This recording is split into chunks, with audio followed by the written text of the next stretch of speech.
Good afternoon, good evening, wherever you are, and thank you very much for being here in this amazing 2025 BBELT event. My name is Gabriel Díaz, and I'm going to be sharing with you a little bit of my musings on becoming, belonging, and beyond, how to craft your professional identity as a teacher.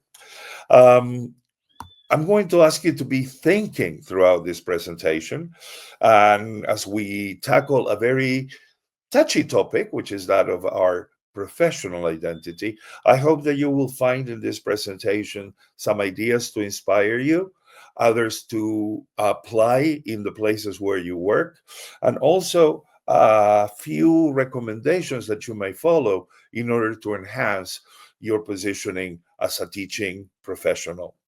So let's get started with why do we need to discuss teacher identity? Over the past 20 years, this has been a very, very up to date topic, and it has garnered a lot of research.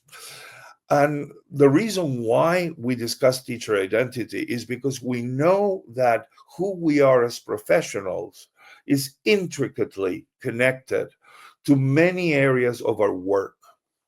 For example, the connection between our personal beliefs and what we do in the classroom, how we apply or not teaching methodologies, how we engage in professional growth. Many colleagues do not engage in professional growth. They just have their initial teaching certification, and for them, that's it. Also, the connection with classroom dynamics.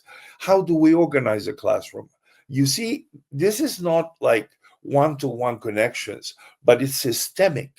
How our beliefs impact the way we set up the classroom, the instructional choices we make, and more importantly, most important of all, how we relate to our learners. So knowing what different characteristics your professional persona has is important. For what purpose? So that you can better serve the students you are serving. So I'm going to start here by asking you to think about a question. You don't have to share it with anybody. It's just an exercise in going inside ourselves for a few seconds.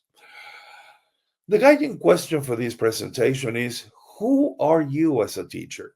And who do you aspire to become? Who are you now? Who do you want to be?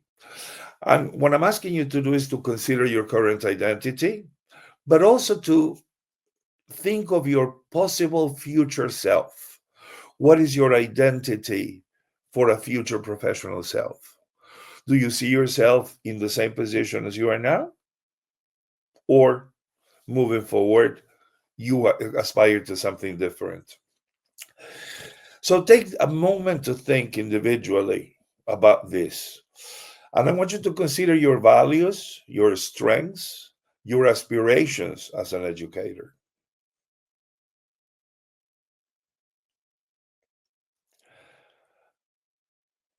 I know, not enough time, but just to plant the seed of curiosity in your minds, because everything I'm going to share with you now is the product of a lot of reflection, a lot of examples from having accompanied the construction of identity of numerous teachers.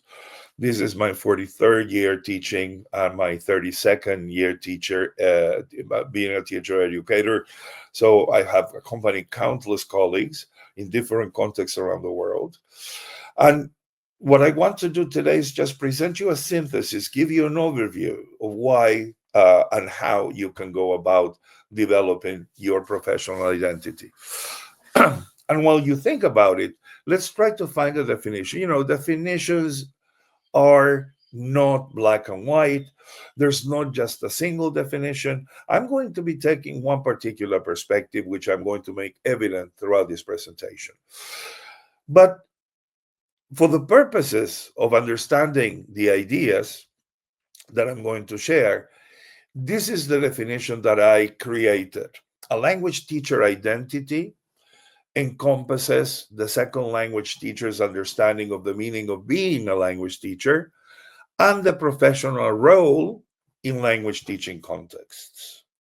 By the way, you will see a lot of illustrations in this presentation. They have all been generated by artificial intelligence, and they're cited in my references at the end.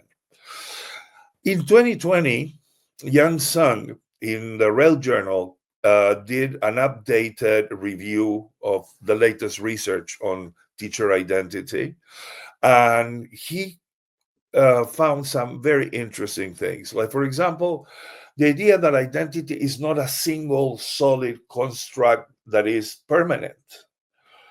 It has multiple dimensions. It includes how we see ourselves as gendered, as cultured, as native or non-native speakers. We still have this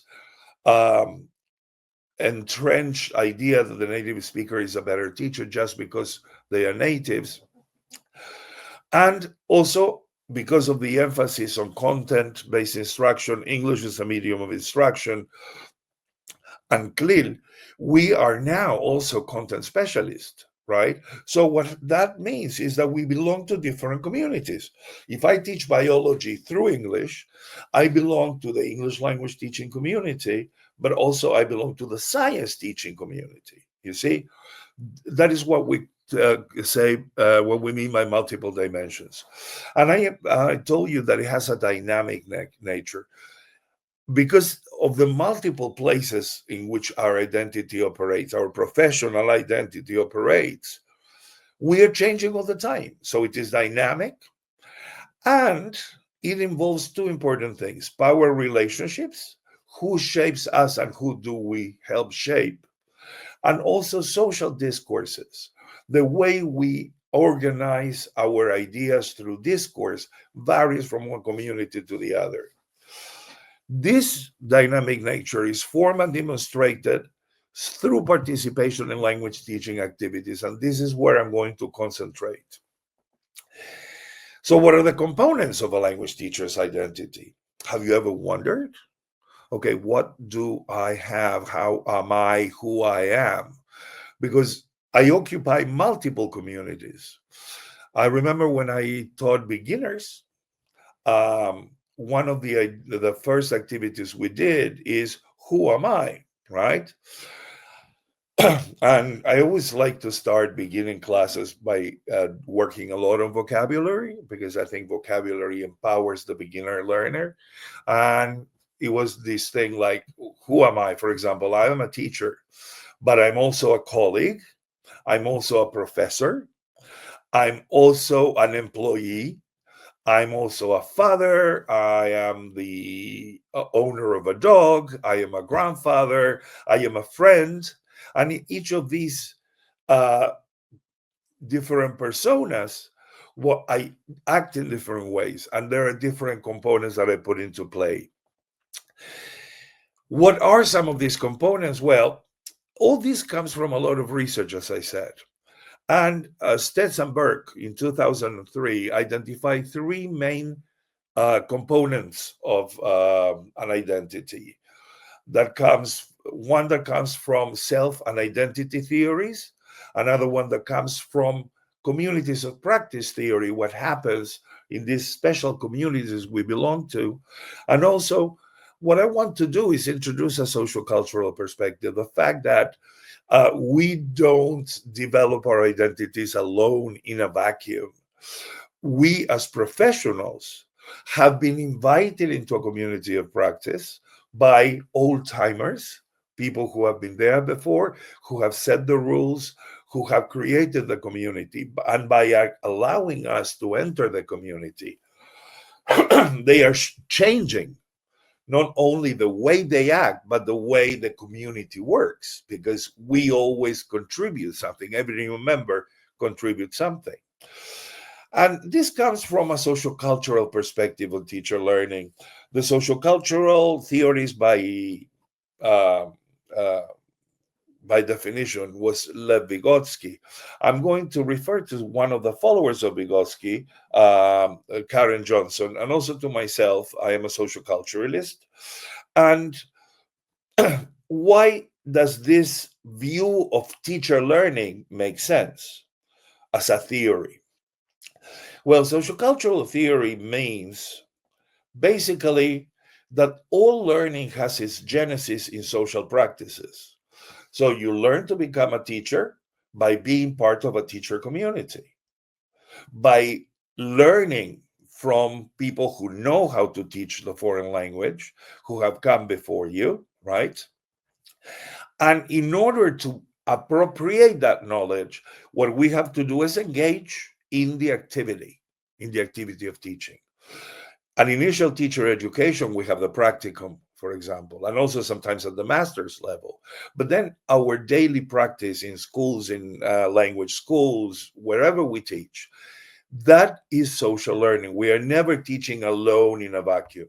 Secondly, the presence of others means that when we fail to understand something or when we fail to do something, there's always a more experienced other who will give us a hand, right?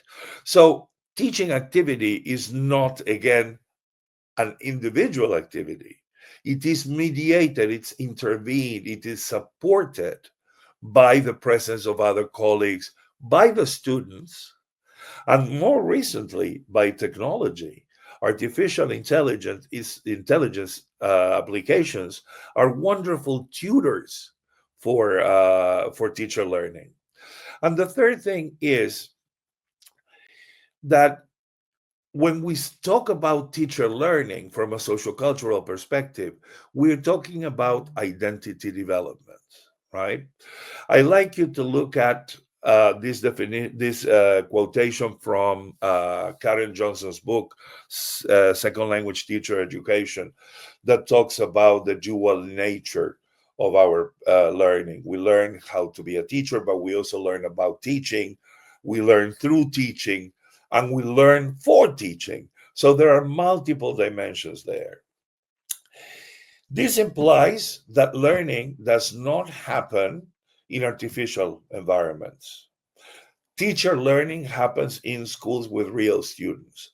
No matter how good the simulation programs are, if you are doing a simulation, you will actually learn in situated social cultural context, in the presence of other teachers, with real learners, etc.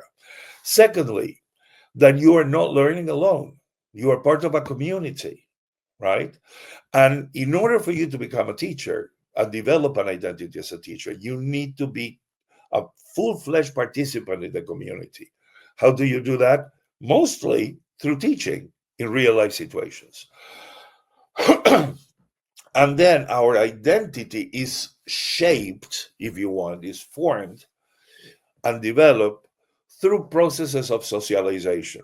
Now, our profession is very peculiar, right? In any profession, think for example, let's go to medicine as always, right?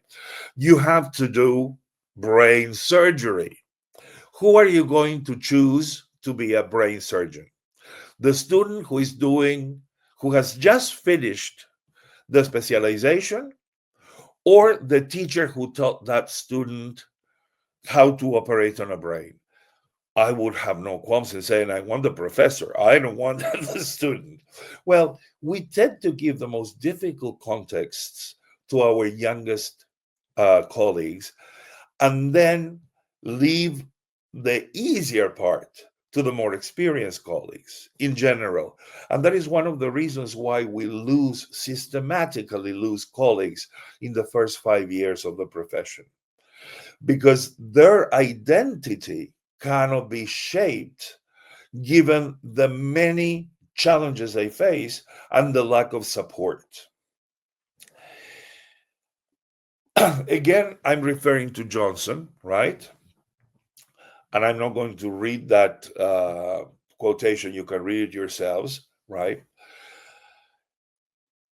And that is proof that we need to be in social cultural environments in order to be able to develop identity as a teacher.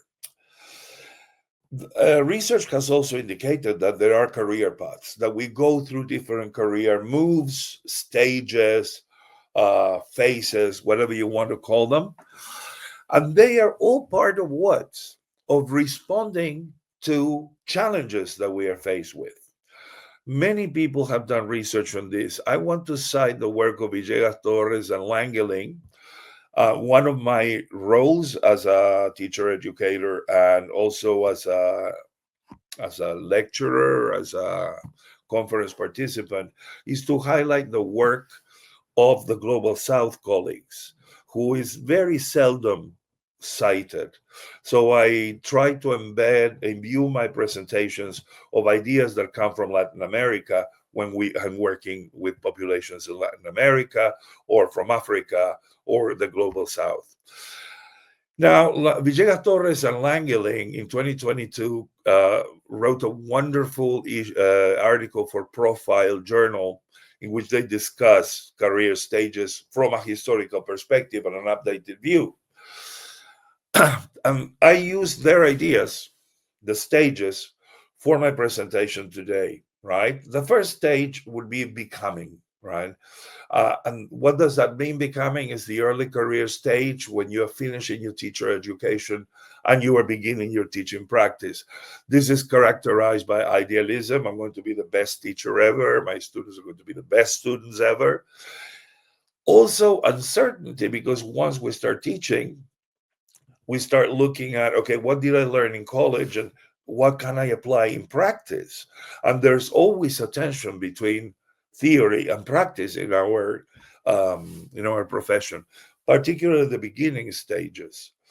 And of course, there's also a lot of experimentation. But in this early career stage, while you are becoming a professional, and that may last between 2 and 5 years, roughly, we need the support of others. That's another reason why I advocate for a social cultural perspective. Because if I'm teaching in this school that serves underprivileged population who are daily exposed to violence and crime, where there is a lot of individuality and no collegiality, once the kids come to school, primary, secondary, even university, they tend to replicate those behaviors. We are not in general prepared for those contexts, so we need the old timer, the colleague who has been in the school for a long time, to help us solve this crisis, right, between what we idealize as teaching and the reality of teaching.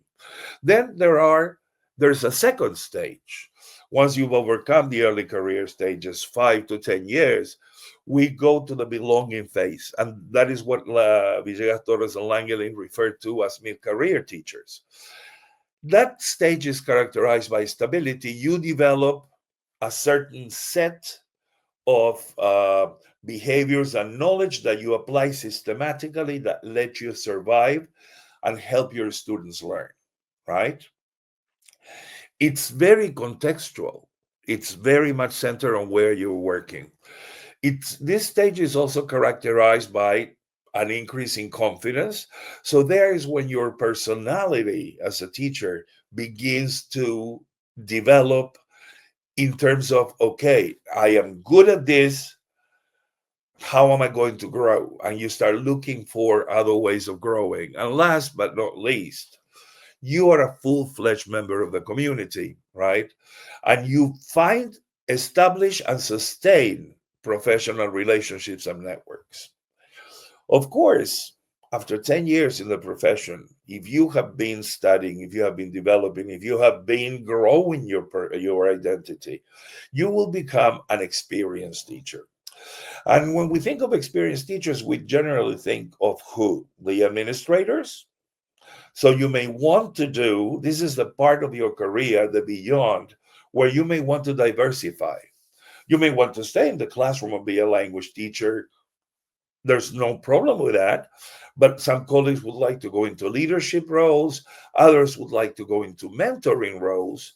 And something that we don't do much in Latin America, but I think the experienced teachers are the best conduits for this: advocacy, advocating for your students, for your school, for the curriculum that you feel your students need. So what happens is that the experienced professional, with all the accrued experience of having been through the process, they can very well lead advocacy efforts. So, how do you choose? How do you grow? Back in 2004, um, I I was very fortunate to be able to work for 1 year with a school district in Pennsylvania on professional development. Professional development is this continuous of teacher learning from the moment you start your teaching career until the moment that you retire and beyond, right? And there I discovered that one of the crucial aspects of developing an identity is being able to realize who you are, where you are, and what you're doing. And there were two factors that in that day were relevant to the teachers. Some of them had very updated knowledge of teaching. And I'm not just talking about teachers of English in this case, it's teachers of all subjects at primary and secondary level. And the other thing is not just the updating or the outdating of the knowledge, but also how aware my colleagues were about how updated or outdated their knowledge was. So through exercises of reflection and introspection, if we cross these variables as two axes, we're going to find colleagues who are aware that their knowledge is updated. And to develop their identity further, what they would need to do is to socialize that knowledge, to make it available to the rest of the community. We also have a lot of colleagues whose knowledge is very updated, but they are unaware of that. We all have a colleague who rocks it in the classroom, and when you ask them, hey, can you give us a workshop on that? Say, no, not me. No, who am I to do that? No. I am either too young or too shy. So these colleagues who are in quadrant 2 need to externalize their knowledge, again, to make it available. We have all been at this moment in our careers where we are aware that our knowledge is outdated. So we look for ways in which we can internalize new knowledge. And because we are human and we are fallible, in every teaching community, there are colleagues who are unaware that their knowledge is outdated. I have been doing this for 25 years and there has never been a problem with this. Well, let me tell you something. These 4 quadrants, given the multidimensionality of our identity, each of us, inhabits the 4 quadrants. There are things we know very well how to do. There are things we know we need to learn. There are things we are not even aware that we need to learn. And there are things that we do extremely well but cannot put into words. And the idea here is there's a community of practice, that each educational community is a group of teachers who work together to teach the students the best way they can, right? So by using this framework, what we can do is begin to plot a course towards developing our identity and a course towards improving what we do. For socialization, what can teachers do? They are the ones who know that their knowledge is updated. They can share their knowledge. One thing you can do is, if you have coordination hours, have these teachers show you new things. Other things these teachers can do is observe your teaching and give you advice, not as a supervisor, but as a peer coach, right? Something that we don't do enough of, and it's incredibly powerful. Also, they can model good practices so we can observe them doing it. And last but not least, they can become mentors. They can establish ad hoc relationships to help other colleagues in the community be supported. For those who need to externalize their knowledge, one way of doing is articulating, right? How do we articulate? One activity that we can do is what we call lesson study. These teachers prepare a lesson together with other colleagues, right? And then the colleagues go to the classroom and observe this teacher teaching it. But they don't look at the teacher teaching, they are looking at the students learning, which is something that the person who's teaching cannot readily see. And then they get together to evaluate how the lesson went. In the process, this colleague, who is very talented but does not feel they can contribute much, will be articulating, unpacking, if you wish, how they taught the lesson. The next step is to accept that they have expertise in some areas and that they can contribute, no matter how young or old they are, no matter how new or veteran they are. After accepting, embracing those professional responsibilities to share with the others, it's sharing, right? Engaging in doing something with others. It could be collaborative inquiry, it could be creating a little workshop, it could be a lesson study, or even a book club. And that will contribute to their awareness raising, right? About what their implicit teaching values are and how they can externalize those. What they are doing here is converting tacit knowledge into explicit knowledge to be shared. In terms of internalization, when you know you need to learn, well, you have to be provided with access to the information that you need to improve your teaching. And you need to critically appraise that information and adopt what you lack and adapt what suits your context. And then it's a matter of organizing that. When we talk about internalization, what we talk about is translating or transforming knowledge which is external into personal practice. And last but not least, that's when we combine and transform. When somebody tells us, hey, you don't know how to do assessment as learning, right? And you say, no, I don't do assessment as learning. I do assessment for learning and assessment of learning, but I don't know what assessment as learning is. So there, first of all, you have to raise your awareness. You cannot do that awareness raising on your own. In general, you do it with a colleague. Secondly, you have to learn. You have to commit to learning something new. And in learning the new things, you may want to accept that you need to unlearn things that you took for granted. For example, a very clear example. I have a teacher, I've worked with a teacher who was trained during the heyday of Krashen's input hypothesis. She never corrected students. She just paraphrased and rephrased, right? Well, look what research says. Research says that students want explicit correction. So she had to unlearn how to do that echoing and actually learn how to do different kinds of correction for the benefit of her students. The last thing is, after you've gone through the process of awareness, raising, learning, and learning, is adopting the new. Now, this is combination because you take what you are good at, you incorporate what is new to you. In general, you were not aware of this, so somebody guided you to this awareness raising, and then you transform your teaching, right? These are 4 ways in which you can do it. And in terms of your career, right, if we think about what we need to do in order to refine our identity, first of all, self-awareness.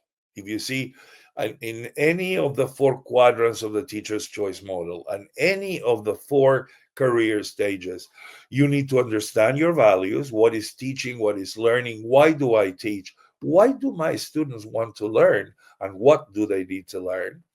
They have to recognize strengths, and you need to acknowledge limitations. Self-awareness is a predisposition which is fundamental. The second one is professional autonomy. Unfortunately, teaching is one of the professions where professionals are afforded the least autonomy in terms of making decisions. We make decisions in the classroom, but not at other levels, right? And professionals who are truly professional, they are autonomous. They can make decisions.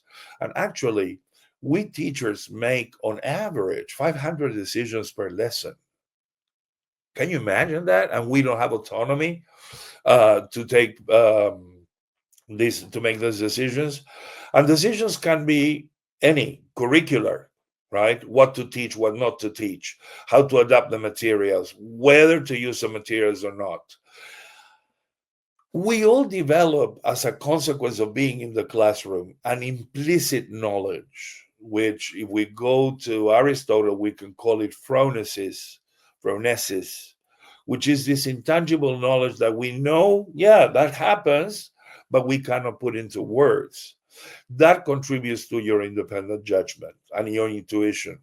And then, because you are all the time learning and knowing about others and participating in the community, you are doing informed decision making, right?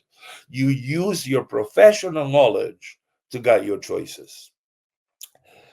Another thing, reflective agency. And I refer you back to the work of Tom Farrell, who's been bountiful in terms of showing us how research and practice of reflective agency come together. One thing is not just what went well, what didn't go well. Engage in critical reflection, right? Examine the teaching to extract those aha moments, those meaningful insights that give you the power to say, this is what happened in my classroom.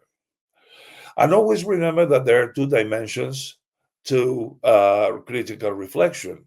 One is you reflect not just to keep the ideas in your head, you reflect so that you transform your action.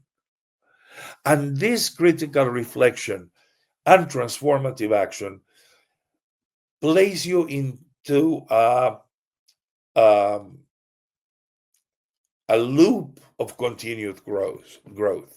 You are all the time engaging in cycles of reflection and action. Basically, what you are doing here is praxis, as Paulo Freire would say, right?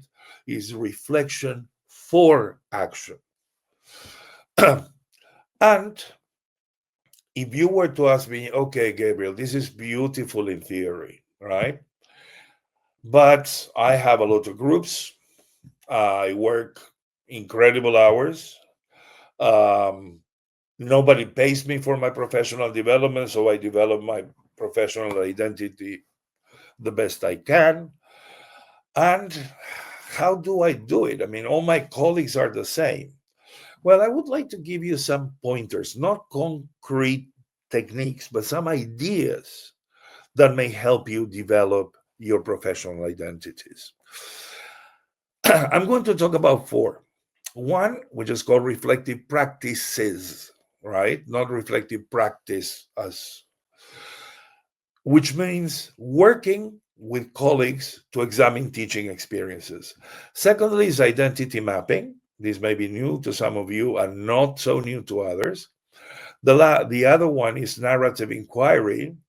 And the fourth one is what we may call peer collaboration. So reflective practices, that's our first strategy. You don't need to devote extensive time to reflecting on your teaching. Actually, you do it every day. You do it as you go towards a classroom to teach a group. You may have your beautiful lesson plan, but you are thinking, okay, now what I'm going to do with these kids is this. And then halfway through the lesson, you are monitoring how they are learning. So reflecting on teaching is part of your job. It's embedded in your job. Problem there, right, is that you keep that reflection to yourself. So we need to make that reflection available. We have, thanks to Schoen, a typology of reflection in action. That is the one you do while you're adjusting your teaching. And there is where you can have an aha moment. You make a decision because you reflected, and all of a sudden, they are learning. So don't keep it to yourself. Go and communicate your reflection in action to your colleagues. Then there is reflection and action, which you exercise as part of your daily job as well when you plan, or when you're moving from one group to the next, or when you're moving from class to break. And during the break, you're doing, okay, what did I do? What worked? What didn't work? Okay, what am I going to do now? That is a crucial question. And of course, remember that we are looking at this from the lens of critical reflection, which is analyze, not the superficial, go deep into it. Pardon me. I use critical incidents a lot to promote reflective practice. When I observing one of my student teachers teach, I see that, for example, one student raises their hand, right? The teacher is busy teaching, has not seen him or her, and the student uh, puts down his or her hand. Then in our feedback, I ask her, okay, why do you think that student raised their hand? And then when you didn't respond, he just didn't say anything else. Those little things are not critical in the sense of tragedy, but critical because they are showing that the students are engaged in the process, but they are not getting what they need. Second strategy, identity mapping. Now, this requires a little bit more sophistication, but that is something that can be done in the staff room while you're eating or while you're having a break, if you have blank periods. Identity mapping is a visual technique that helps us explore our self concept. It reveals how values, experiences, and beliefs shape teaching practice. And I'm going to refer you to the work of Kurt Hagen and what he calls the onion model. What he does is he takes the activity, the action that cause you to say, okay, this is what I did. And then progressively, he goes deeper and deeper until you get to the values behind that. Again, this is something that you can do as part of your daily job without having to stop or stay after class. Now, it has a lot of benefits when teachers are becoming self-awareness. It's another way of reflective practice. And what I would recommend is start by looking at the core value at the center, right? From the activity, go down. What did I do? How did I do it? What was the reaction? Why did they react like this? Why did I do what I did? And then what values underlie this action that I took in the classroom, right? And then from that core value, try to see whether that core value applies to other areas of your teaching personality. Do you use, say, one of your values is mistakes are not important? That could be one value, a valid value. Okay, when I correct students orally, when I correct them in writing, when I'm teaching, how I respond to the mistakes they make in a written test, etc. That allows you to become aware of the underlying values that you espouse and you implicate students in. Narrative inquiry, and this is something that you can do online, you can do on as a WhatsApp group. I've seen it done as a WhatsApp group, and it works beautifully because you do it at your own time. It's like a pastime, if you wish. Basically, what you do is you collect stories, right? Something that happened to you, right? Something that happened to a colleague, ask for permission to share. Those moments in teaching that either make you laugh or make you cry. And just share the story with others in your WhatsApp group for the school. And what you will get from there is an analysis of these narratives, right? People are going to say, oh, the same thing happened to me, or wow, did you notice this, right? And it doesn't require much more than reading the text message and responding to it. And then because you have shared the narrative and you have gotten ideas. What you can do is reshape those narratives. Now, those reshapings imply, again, we talk about reflection here all the time, reflecting and doing something. You do something different in the classroom. Strategy for peer collaboration. I would say if you are lucky enough to be afforded time to get together with your colleagues, you can do peer observation, you can do collaborative inquiry. If you're doing collaborative inquiry, I strongly recommend that you look for the work of Richard Smith and Paula Rebolledo on exploratory action research. The British Council has a lot of programs about this around the world, and you can download for free stories of success of exploratory action research and even a handbook on how to do exploratory action research from the Teach English webpage in the British Council site. Then, if you have time and money, structured dialogue, or even during breaks, talk to teachers with a purpose, right? Don't just go and say, okay, what happened, what didn't happen. Let's say, hey, if we have a half an hour break while we eat this week and we want to use that time for professional development, let's agree we're going to talk about using AI for speaking development, right? Or something that is of mutual interest to others. So, what key takeaways would I like you to have from this talk? I mean, these are the things that I would highlight, and I hope that you consider they are takeaways. The first one is that our identity is a story, is our story as a teacher, right? And it's a dynamic narrative, it's a narrative that is being written day by day. Secondly,